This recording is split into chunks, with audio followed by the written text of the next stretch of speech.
Hey, David, how's it going? Hey, good, thanks. How you doing, man? Good, good. We've had the real estate market's been heating up a little bit more. I've had more listings, which is great. The summer is in full swing, I suppose, by the time this recording actually goes live. So things are going really well.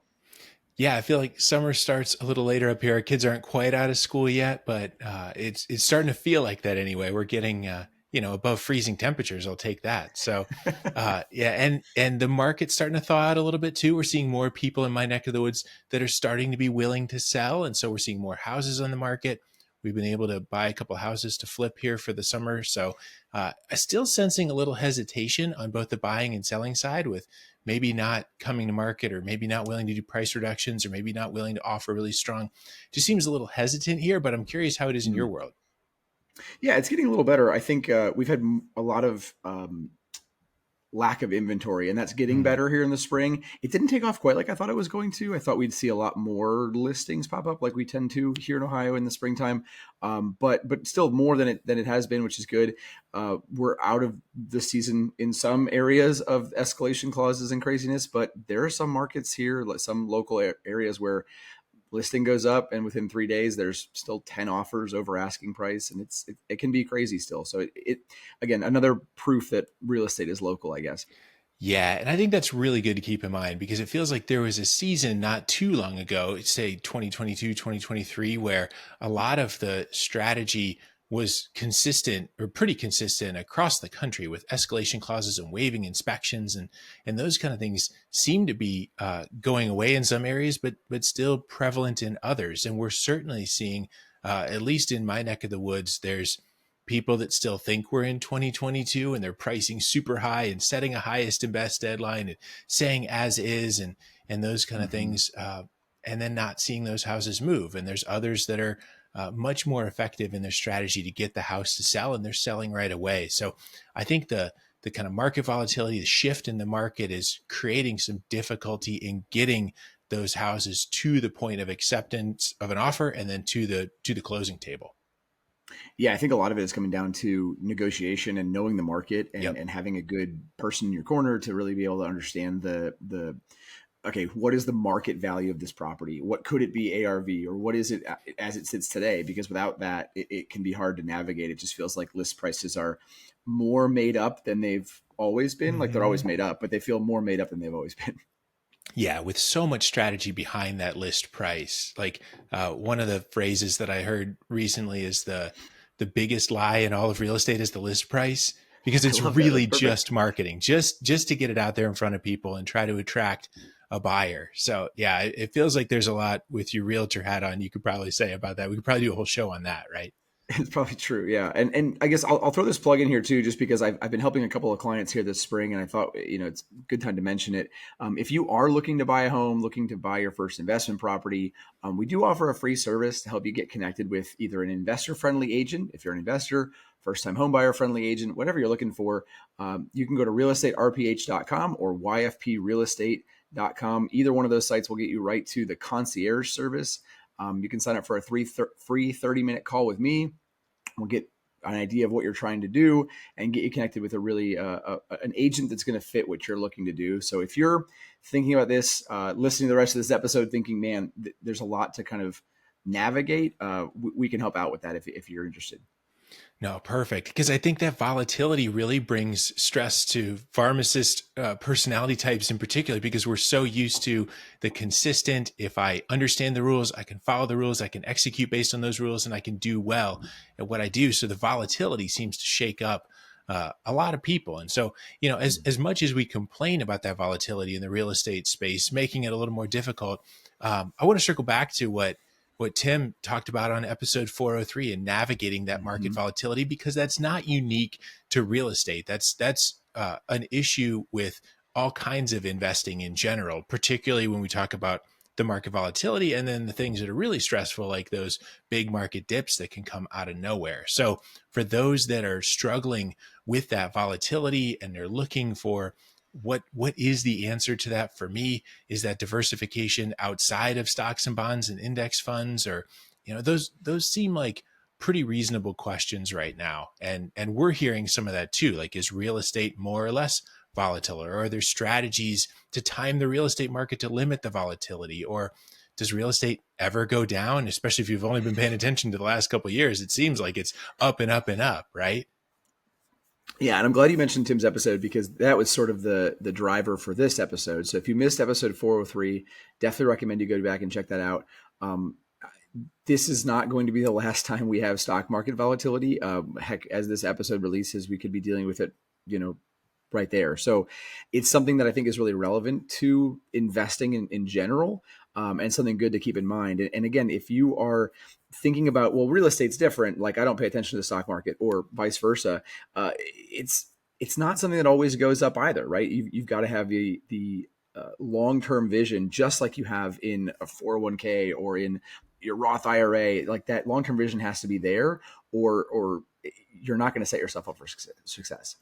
Yeah, and so I think really we need to zoom out a little bit to talk about volatility, because yeah, if you look at just the past few years, it looks very different than what it's looked like beyond that. So if we go back to the 1960s and zoom forward, we'll link some graphs in the show notes that we've pulled here. Mhm. But the median sale price of a home that's sold in the U.S. is really on a relatively clean curve, where it's got some sawtooth edge. Certainly there are ups and downs, but there isn't dramatic volatility except for a few different things. And one of those that probably a lot of listeners can remember is the 2007, 2008, 2009 market dip that was quite significant and didn't recover for about 6 years in that, if you look at that graph specifically. And certainly different markets are going to be higher or lower than that. But then there were also jagged lines up and around 2020 when the pandemic shot things up and down real fast. And then we saw this kind of tremendous spike. So, if you look at a longer range view, the volatility doesn't seem great. In the last, say, 20 years, it's maybe been a little more volatile. But again, just like we started with the episode, a lot of this is local. And so it matters not only that locality, but also the asset class that you're investing in. But if you're in a short-term view, right? Like if you're a flipper in that window and you bought a house in, early or late 2007 and we're planning to sell it a year later, like that's a rough time, right? Yes. So there are absolutely, like, in those sawtooths, there are moments of people that just got absolutely crushed and people who absolutely killed it as well, right? So, I think if we're looking at ways to address real estate in a way that is long-term, sustainable, healthy for our financial plan, like we need to have that long-term vision, because any of these chunks in a small piece can just be really volatile and look really overwhelming. Yeah, and I'm glad you mentioned that drop, because yes, that's a great way to get hurt, is if you try to flip a house at the wrong time. I think there's also a different danger in if you were to buy a house, try to flip it right when the market is going up. And Mm-hmm. it may look on paper like you did an amazing job with this flip, but it really could just be market forces, and it might not be reflective of that plan executed well. So there's still lessons that can be learned when you look at how the market did in and amongst an investment like that. And where the flipping is one example of a pretty volatile and risky thing compared to much more like a long-term hold investment. Yeah, I mean, like you said, I think earlier we saw a lot of people during the pandemic that looked like absolute geniuses, right? Because Mm-hmm. their house went from 400,000 to 600,000 in a year, with no capital investment at all. Like how, oh, I'm a really good real estate investor. Like, no, you got a really good market jump, right? And that's kind of how that played out. And so I think it's the volatility, I think, is a scary word, but it can also be a good thing, right? If you Mm-hmm. catch it at the right time. The trick we want to express, I guess, is how do you play the market game without needing volatility to succeed or fail, right? That should be a bonus or a bummer, but not the thing that defines your success or failure. Yeah, yeah, and I'm glad you mentioned that example of the 400 to 200 in that, or sorry, 400 to $600,000 house, because there's probably a lot of people. Just if we look at the median stats nationwide, there's a lot of people that were in that boat. And one of the things that I think drives that, as you mentioned, this with essentially no skin in that game, is folks that were able to buy with a 0 or 3% or 3.5% or Yeah. 5% down mortgage. So it looks like you're putting very little money into that. and then seeing these pretty dramatic returns. And so I think that's one key difference that we should really highlight today about real estate investing, is that oftentimes your real estate investing is leveraged. And so even if the market doesn't make wildly dramatic shifts, if you're leveraged, say 10 times because you put 10% down, $20,000 down on a $200,000 house, or $40,000 down on a $400,000 house, if that house moves by just a little bit, it looks like a pretty dramatic change. And in either direction, even a small dip could wipe away that entire down payment. And keep in mind, we're also talking a lot about, I mean, this is really referring to single family, small multifamily Yep. investing, right? This is not applicable necessarily to commercial investing or land investing or, all the other different pieces that go out there. So, David, you and I are biased, I guess, in that regard. Most of what we do is Yep. small multifamily, single family investing. And so I think that our lens is sort of in that focus. But this is something that can translate to different areas of the real estate market as well. It's not just applicable to small multifamily and single family. Yeah, I think that's a really good point, because another example that you could look at would be office space investing. When Mm-hmm. everyone was moving in the early phase of the pandemic to a work from home model and interest rates were really low, single family homes in areas where people wanted to live and wanted to work from home became the thing that everybody wanted. And Mm-hmm. nobody wanted to rent or buy office space because no one was going into an office to work. So there's certainly market forces like that that can cause shifts, very unique to different asset classes and different types of real estate. And I think that's definitely important to keep in mind as well. And also I think as much as we talk about kind of the potential risks and doom and gloom in this, we've also, by looking at this, been able to guard against some of that, right? So there's definitely some strategy that can go into this. We wouldn't be talking on a real estate podcast if we didn't think that there was something valuable about real estate investing, right? So there are strategies as well that can be used to uh, kind of reduce that risk and help with the success rate. And I think all of this is nice to put in sort of a perspective, right? If you can always step back and compare this type of investing to other types of investing, it can be beneficial. I mean, just like Mm-hmm. we said at the top of the show, right? Tim was talking in episode 403 about the volatility we've seen recently in the market. And there are times where, the market way outperforms the real estate market, right? And is absolutely killing it Yep. compared to the real estate world. So in fact, I think we pulled an article from Investopedia. We'll link it into the show notes. And it was all the historic periods where the stock market has outperformed real estate. Mm-hmm. And it's just super interesting to be able to see where, like, again, there are people on YouTube and TikTok telling you all day of the week, well, real estate's it. If you don't do that, like, this is the only answer. And again, while we are big advocates of real estate, it's not the only game in town. And there are times where real estate is not the best choice in terms of a smaller term view. So it's just something to keep in perspective that there are lots of different types of investing. Yeah, that one really took me by surprise, because I hear a lot of real estate investors out there that claim that real estate is always better no matter what. And yeah, I think that those claims are pretty misleading. That there's and it should feel obvious, right? When someone makes an always kind of statement like that, like, we should obviously be suspect of something like that. So there are definitely circumstances when different investment types would make more sense than others. Yeah, absolutely.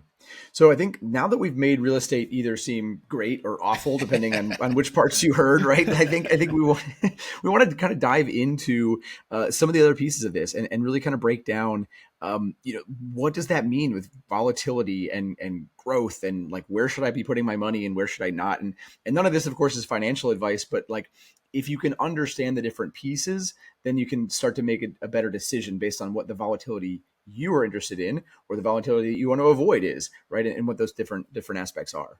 Yeah, and Nate, you and I talked before we hit record today to talk about what are some of those tangible takeaways. What are those constructs that we can think about as we try to define how much volatility and risk we want to take on, and then how real estate kind of fits into that picture. So the three things that we said we wanted to dive into today would be: one, how can you manage your own volatility tolerance? If volatility is something that gives you a lot of heartburn, how can you dial that back? Or how can you crank that up if you don't mind the risk? How time in the market beats timing the market, which is a phrase that's certainly not unique to this episode, right? And then how limited liquidity demands caution and preparation, because as we've talked before, it's not just like you can click on an app and sell your stocks and then instantly cash out. You certainly can't do that with a house. So it's not as liquid of an investment, and that demands some caution and preparation as well in this. So Nate, let's start off with the volatility tolerance. What do we mean by volatility tolerance in this sense? Yeah, I really like this concept. I think this is really applicable to our audience, but just to investors in general. Of what is your risk tolerance that you as an individual can bear, right? Is it something where I need to make sure that this is going to steadily climb? I don't care about the big gains on either side or the big losses. I just want this steadily climb. Or is it something where you can handle that little bit of volatility if there's a better opportunity out there? And so one opportunity to manage volatility is through the specific market and the types of properties that you might be buying. So some property types in some markets are more volatile than others. So for example, a coastal condo complex, right? Those could be pretty volatile because you've got people buying vacation homes when the economy is good and then they sell them when the economy goes down, right? Or sometimes that compound or that complex can have multiple condos for sale. Maybe there's 10 condos that are all for sale. They're all the exact same property type. They all have the same square footage, same bedroom, bathroom Mm-hmm. count, all look the same. Now it becomes a race to the bottom to get yours sold faster than somebody else. That can feel pretty volatile and pretty scary. So I think property type like that can make a big difference. And then again, if you contrast that against something like here in the Midwest, right, a single family home in the Midwest, you might have limited volatility because that market's not moving a lot. People are kind of tending to stay. They're buying in a school district and staying for 15 years, right? So that might not be the same level of volatility that you would see in a condo complex like that. So I think the market area and the property type is one piece of that volatility kind of puzzle.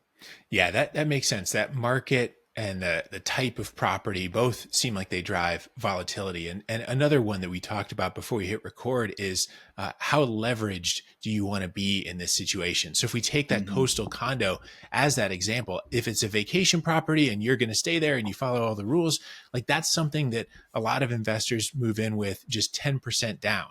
And so Mm-hmm. the less you put down, the more volatile that can feel, because if you are leveraging 10 times, if the market goes up by 5%, that can feel like a 50% increase based on your leverage. And same with down for the amount you put in. Certainly you're not losing or gaining that many dollars. It's still the same growth, but relative to the down payment, it can feel very volatile. So and that changes based on property type and based on mortgage type. So if you're not Mm-hmm. really a fan of volatility, you could put 25% or 50% down on the property, meaning that you're seeing much less. Or even there are people that will put 100% down, meaning that they're just going to pay cash for a rental property.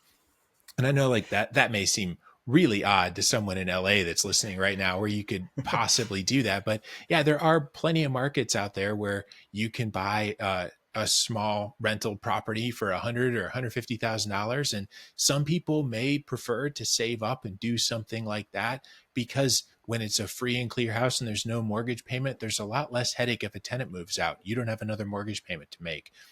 And there's great cash flow if your expenses are really, really low compared to that rent. So there's pros and cons of different down payment amounts as a way to throttle that volatility in the investment. Yeah, something you just said made me think, for whatever reason, of the episode that Tim Baker and Tim Ulrich recently did about building your retirement paycheck. Mm-hmm. And I've seen people who buy, like, pay in all cash, right? Instead of buying an annuity, which is one of the things he covered out on Yep. that episode, go buy a single family rental, right, with the same amount of money. Now you've got this property that's paying for itself, putting cash in your pocket in sort of a different way. And then if you ever need to cash out and sell it, great, you can sell that property and return that money to you. Whereas an annuity, it's gone forever. Obviously, the amount that you're getting paid from that monthly is going to be a lot less, but that's an interesting play. And I've seen people who do that from, maybe their 40s all the way until they retire, buy a property every couple of years, and all of a sudden they've got 10 properties doing that. Like, you've really set yourself up for a pretty cool retirement paycheck. So just Mhm. again, as soon as you said that, it made me think of that episode. Yeah, definitely. And it doesn't necessarily mean that you need to buy, 5 or 10 properties all cash or something like that. There's certainly an Right. opportunity, say if you start in your 30s and you buy something on a 30-year, 20-year, 15-year mortgage, it could get to the point of being paid off by that point. Hmm. So you could still have a lower down payment and use a mortgage to get there. And then in those retirement years, you have less volatility because it's paid off and creating enormous cash flow. Yeah, for sure. Yeah. So I think that concept goes along with the concept that we've talked about several times on the channel about how time in the market beats timing the market, because that's where, if you're holding on to that property for 15 years or 20 years or 30 years and it pays itself off, that's a function of time, right? That's not a function of timing the market. So Nate, can you expand on that one for a little bit? Yeah, I think and I do this to myself all the time, right? Where I'll look at something like, again, this is, we're recording this in late May. Bitcoin recently, and I'm not a cryptocurrency investor, but Bitcoin recently went from like 80,000 to like 107,000 in like the course of a month, which is just Mhm. crazy. And of course, if you look back at the graph, you're like, oh man, if I had just bought on April 1, I would have totally made bank. And like anybody's a good investor if they were able to look backwards. What we're trying to build with our real estate plan is a long-term growth strategy where I don't have to hit those huge spikes and I don't have to worry about the bigger dips, because the long-term play is there. If I'm consistently buying over the long course of time, the market itself is going to appreciate slowly. My properties are going to weather those dips and those peaks. And overall, I'm going to do better over the long term. It'd be great if I could buy right at the beginning of one of those big bumps, right? But it's not something you're going to be able to predict. That's essentially just gambling at that stage. And what if you gamble on the wrong side? What if you buy, like I said, right at the end of 2007, and now all of a sudden you've got a 30% drop in your property value and you need to sell, right? So those are the things that, again, I'd rather avoid. I don't want the volatility that comes with the market spikes and market dips. But if I'm in it for the long haul, then that long-term appreciation is really where it's at.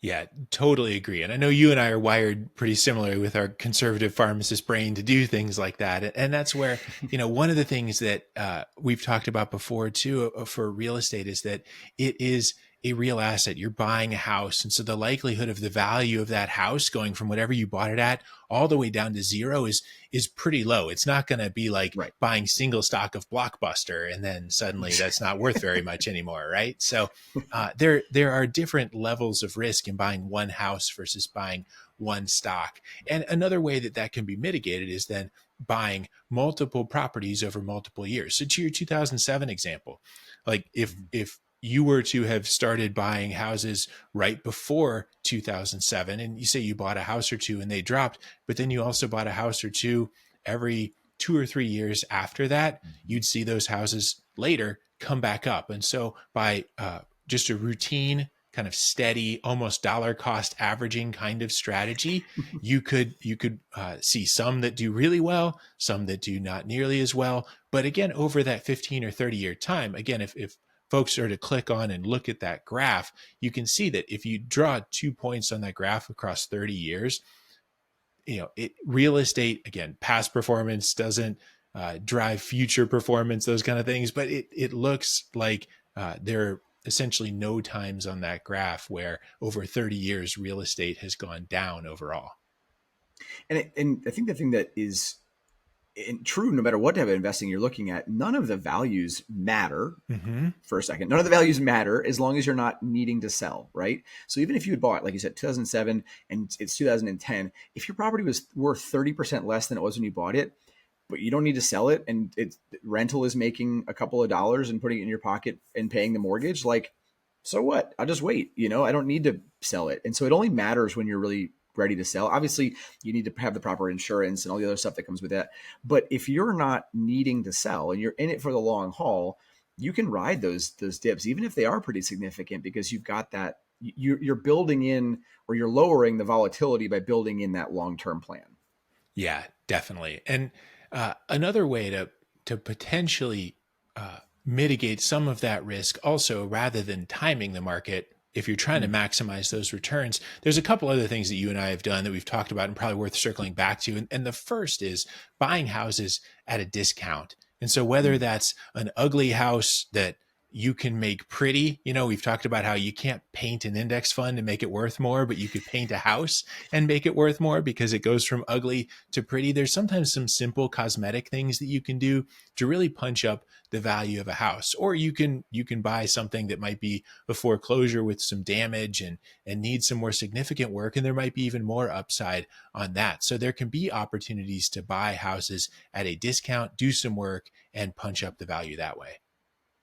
Yeah, I think that coupled with consistency, and again, it sounds crazy. I think you mentioned this before, and I kind of had this moment of like, people probably think we're nuts of like dollar cost averaging Mm-hmm, buying a mm-hmm. house, right? Like, but if you are consistent, you've talked about it in the past, like the race to 10, right? If you can get to like a good, healthy collection of homes, they're going to provide their own sort of padding for you along the way, and it prevents those big problems or those big spikes from being really affecting your portfolio. Yeah. So again, we get excited and cranked up pretty fast, but I think we should also talk about some of those potential downsides because Hmm.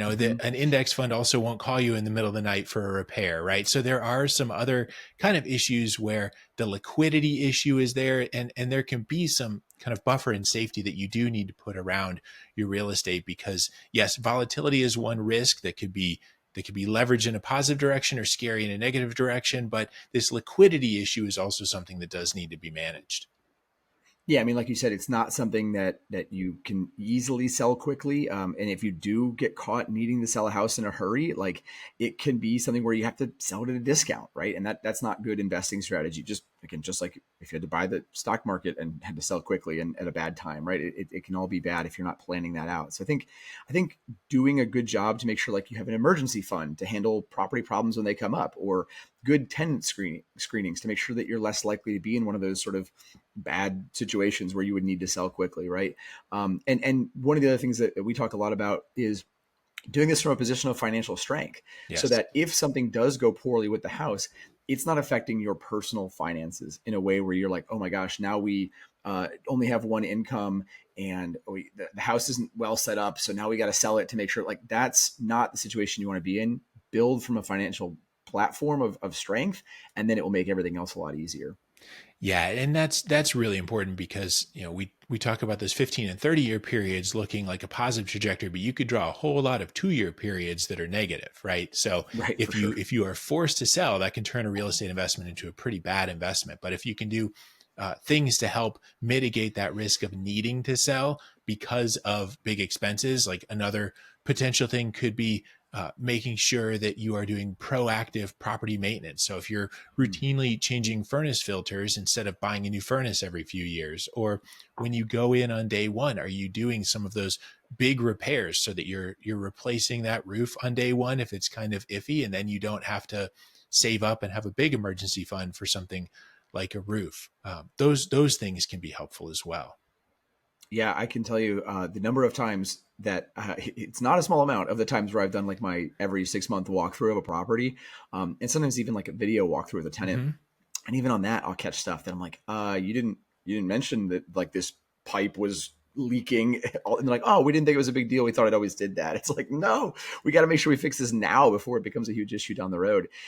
Little stuff like that can go a long way to decreasing those big scary moments down the line. Yeah, and those are the kind of things that can make it so that you don't have to sell at an inopportune time, realizing some negative growth on your investment. Instead, you can hold on for the long term, ride out the Mhm. volatility, and enjoy the success of the long term investment that tends to be um, over the course of time safer than a short term investment.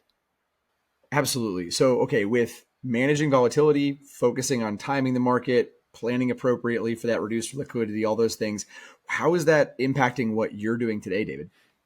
Yeah, so I think a lot of this risk tolerance and volatility tolerance is a lot about your goals in investing, right? And so, in my fourth decade of life here, I'm a little less concerned about volatility as I'm not looking to retire tomorrow, right? So I'm focused on how can I buy discounted properties something that needs a pretty decent amount of work. And then I'm fine putting a little more down on that, because while I don't mind some volatility, I don't want tremendous volatility. So we're doing a lot of fixes when we buy that house that helps to reduce the risk that we will have more fixes that come right away and be in a position where we get forced to sell. We're trying to do that with a reasonable emergency fund and some of those kind of things. So that way we can take a purchase and kind of make it into a really good deal by finding those problem situations that we can solve. So, one example is we bought a house that had been vacant and had some frozen pipes that were damaged. And so that it created a real headache. And not a lot of people want to buy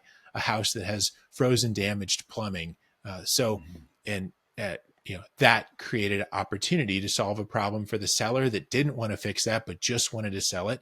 And we could come in and do those fixes.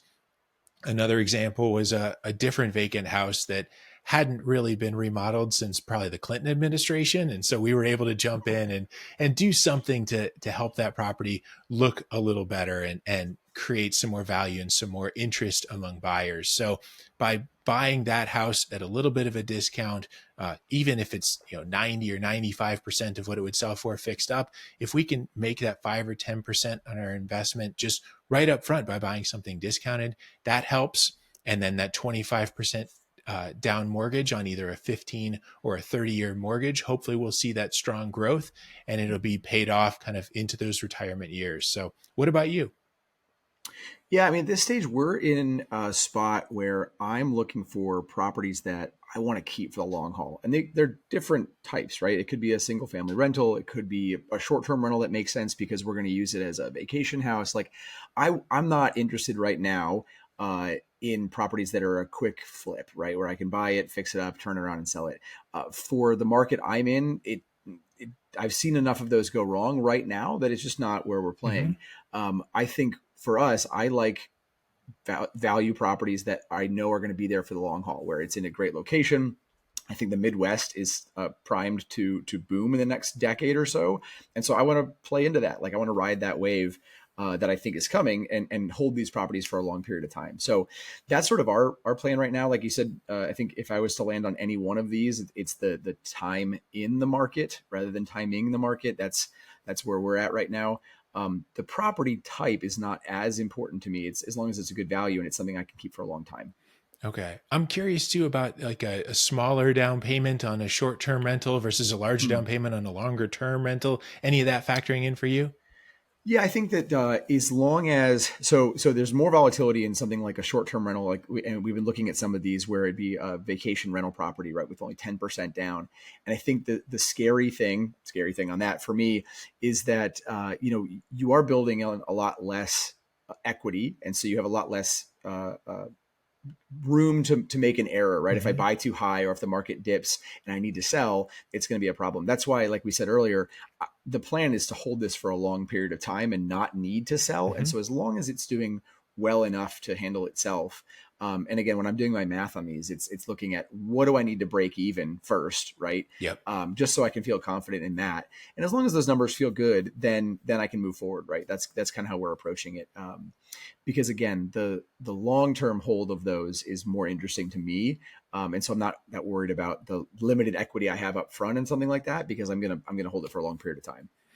I like that a lot. And I think that speaks to, as pharmacists, we're a little more risk averse. And so this is kind of how we've customized our real estate investing to be to match our volatility tolerance and risk tolerance, but also leveraging a mortgage to try to accelerate what we're doing so that things pay off over time and they put us in a good position based on our investing goals. Yeah, and I guess the last piece we should probably hit on is like we are also not just turning off the stock market, right? Like Right. like I think both you and I still have 401ks and invest pretty Mm-hmm. steadily there as well, to balance things out, right? That's another way to balance volatility that is outside of real estate, and that is just simple diversification. So hopefully this gives you some perspective on how real estate can fit in as a piece of the puzzle. Maybe it can help you feel a little bit better about some of those market dips on the stock market side of things, and just gives you some ideas for how you can manage the risk, how you can create value, and come up with a plan that fits with your financial plan.